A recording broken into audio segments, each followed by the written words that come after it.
আজকে অফিসের মিটিং এ এরকম একটি গোলমাল হয়ে যাবে আমি বুঝতেই পারিনি।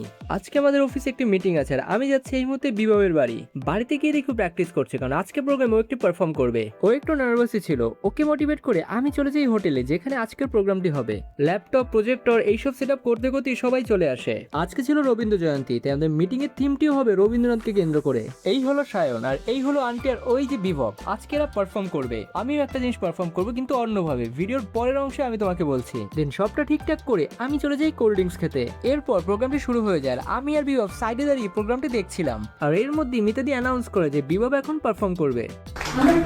বিভব একটু নার্ভাস ছিল, তাও ভালোই পারফর্ম করে। এরপর জুনিয়ররা পারফরমেন্স শুরু করে দেয়। এরপর একজন সিনিয়রের গানের পরই শুরু হয়ে যায় আমাদের মিটিং এর মূল পর্ব।